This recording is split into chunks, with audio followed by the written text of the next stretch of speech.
كتاب The Mountain is You بيتكلم في جوهره عن إن مفيش حاجة موقفاك وإن أنت اللي موقف نفسك، زي الحاجة اللي بنسمعها كل شوية أو التعبير اللي بنسمعه كل شوية إن أكبر عدو للإنسان هو نفسه. وبيتكلم برضو عن الفجوة الموجودة ما بين الحياة اللي أنت عايز تعيشها والحياة اللي أنت عايشها دلوقتي، وإنه عشان توصل للحياة اللي أنت عايز تعيشها أو تغير حاجة مثلا في شخصيتك أو في طريقة حياتك بيكون برضو محتاج مجهود زي ما احنا عارفين. طيب هيتكلم بقى عن إيه اللي بيخليك ما تعملش المجهود ده؟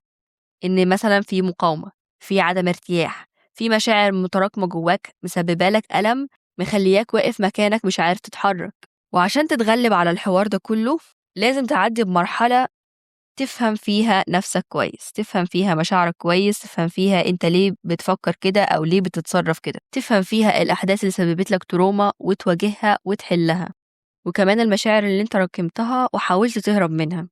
وكل ده عشان تلاقي طريقة كويسة تعبر بيها عن احتياجاتك وتعيش بيها حياتك. وخلال المرحلة دي انت بتشتغل على حاجة اسمها الذكاء العاطفي والقدرة على التحمل، وده هيخلي عندك درجة من المرونة شوية ان انت تتعامل مع مواقف الحياة وايه الحاجات اللي كسرتك قبل كده وازاي تتخلص من الصفات اللي كانت قبل كده وحشة فيك. الكتاب ده بيشرح كتير عن حاجة اسمها السيلف سابوتاج. السيلف سابوتاج دي معناها انك بتدمر نفسك بنفسك،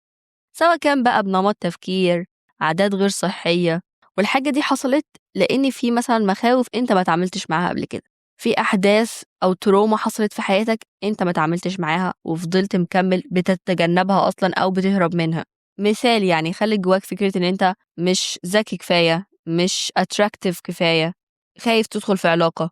أو ان انت مش محبوب كفاية. طيب عشان تقدر تتغلب على الحاجة دي لازم تكون أصلا واعي بالمشكلة اللي عندك، واعي بالمخاوف اللي عندك أو الأحداث اللي حصلت اللي سببت لك تروما، يعني أنا عارف أصل المشكلة، وكمان واعي بالتصرفات اللي أنا بتصرفها اللي هي أصلا بدمر بيها نفسي واللي ناتجة عن المشكلة دي. وعشان توصل لدرجة أكبر من الوعي وفهمك لنفسك لازم تعرف إن حياتك بتتحدد بأفكارك،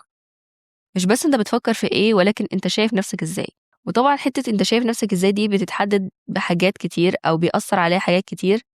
ومن أكتر الحاجات اللي بتأثر عليها البيئة اللي أنت نشأت فيها. يعني مثلا باباك ومامتك كانوا بيفكروا إزاي، المجتمع حواليك كان بيفكر إزاي، أصحابك كانوا بيفكروا إزاي، إيه الأفكار اللي كانت بتتكرر على عقلك كل شوية، لأني اللي بيتكرر على عقلك واللي بتسمعه دايما واللي بتشوفه دايما هو دوت اللي بيشكل حياتك وله دور كبير جدا في أنت شايف نفسك إزاي. وهنا الكتاب قال نقطة مهمة جدا، وهي إن العقل بيمشي ورا المألوف، ورا اللي اتعود عليه. ممكن في الأول لو أنت عايز تعمل حاجة جديدة العقل مالوش دعوة مثلا ده صح ولا غلط، تبدأ عادة جديدة، تبدأ حاجة جديدة، هتحس بعدم ارتياح في الأول، لأن عقلنا دايما متبرمج على إنه يمشي ورا اللي اتعود عليه، ورا المعروف بالنسبة له أو المألوف بالنسبة له. فلما تكون حاجة جديدة عليه سواء هي كانت حاجة مفيدة ليك أو مش مفيدة ليك بتلاقي مقاومة في الأول. يعني مثلا لو عندك نمط معين من التفكير السلبي وانت عايش بيه حياتك وصدقته من كتر ما اتكرر على دماغك، أو مثلا أفكار كانت في البيئة اللي حواليك اتكررت كتير لدرجة إن عقلك صدقها وبقت هي دي المألوف بالنسبة له، فعشان أنت تروح لتفكير تاني أو تفكير إيجابي محتاج منك وقت، محتاج منك استمرارية، محتاج منك إنك مثلا تغير البيئة اللي أنت فيها بحيث تغير الكلام اللي بتسمعه أو تغير الحاجات اللي بتشوفها، المواقف اللي بتعيشها، تغير المحتوى مثلا اللي بتسمعه على السوشيال ميديا، تغير الناس اللي بتقعد معاهم، تعمل أصحاب جداد عندهم عقلية متفتحة، عندهم تفكير إيجابي، عندهم نظرة إيجابية على الحياة،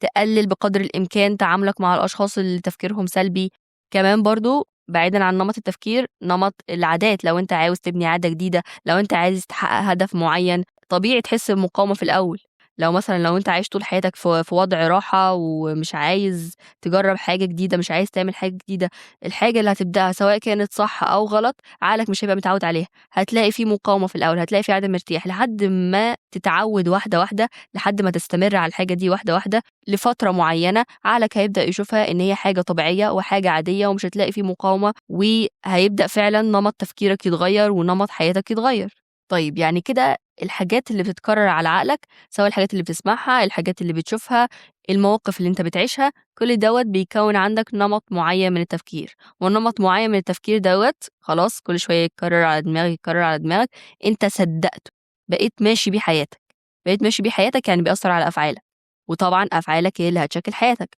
فحياتك اللي انت عايشها الوقت ديت نتيجة نمط تفكير معين في دماغك. طيب مثال، انت مثلا اتربيت في بيئة انك دايما بتخاف من رأي الناس، بقيت دايما خايف تعمل حاجة أو تجرب حاجة أو تقول حاجة لا اللي حواليك مثلا ينتقدوها أو تحس بالإحراج منهم، فبقيت ماشي بنمط التفكير ده، وطبيعي نمط التفكير ده هيأثر على أفعالك. بقيت حاسس إنك عندك رهاب اجتماعي، بقيت حاسس إنك مش عارف تتكلم مع الناس، بقيت حاسس إنت مش عارف تقدم شغلك، مش عارف تقدم أفكارك، مش عارف تكون على طبيعتك. فأنت شكلت حياتك بناء على الأفعال اللي جت من نمط التفكير ده، إن أنا بخاف من رأي الناس، فأنا دايما عندي مثلا رهاب اجتماعي وصدقت الفكرة دي وماشي بيها دلوقتي في حياتي. مثال تاني، لو أنت مثلا عايش في مجتمع تفكيره محدود، نظرته للحياة محدودة، ومش واحد ولا اتنين، لأ ده ناس كتير مثلا في المجتمع دي بتفكر كده، طبيعي وغصب عنك الكلام اللي أنت بتسمعه منهم واللي بيتكرر، المواقف اللي أنت بتعيشها معاهم، طريقة تفكيرهم، كل ده بيأثر عليك. زي بالظبط فكرة الصاحب ساحب والكلام ده كله. يعني الناس اللي أنت بتقضي وقتك معاهم والناس دايما اللي أنت بتسمع لهم أو المحتوى اللي أنت بتسمعه دايما، كل ده بيشكل طريقة تفكيرك غصب عنك، تلاقي دماغك بتاخدك ناحية الزون دي، نمط التفكير ده.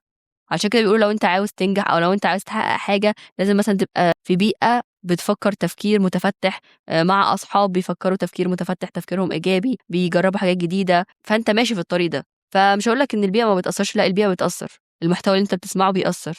صحابك اللي بتقضّي وقت معاهم كل ده بيأثّر.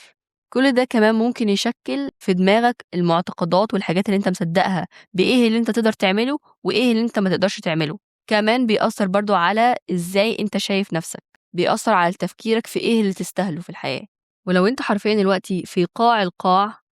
دي مش حاجة وحشة، أنت دلوقتي ما عندكش أي حاجة تخسرها، وساعات بيكون الوضع دوّة هو نقطة التحوّل بالنسبة لناس كتير. معظم الناس فعلًا مش بيبدأوا رحلة التغيير دي إلا لمّا يدركوا إن مقدار التعب اللي هم فيه وهم عايشين الحياة ديّة هيكون أكبر بكتير من التعب اللي هيبذلوه عشان يتغيّروا، فبيحاولوا بكل ما عندهم إن هم يغيّروا الوضع اللي هم فيه وكمان يغيّروا نَفْسهم.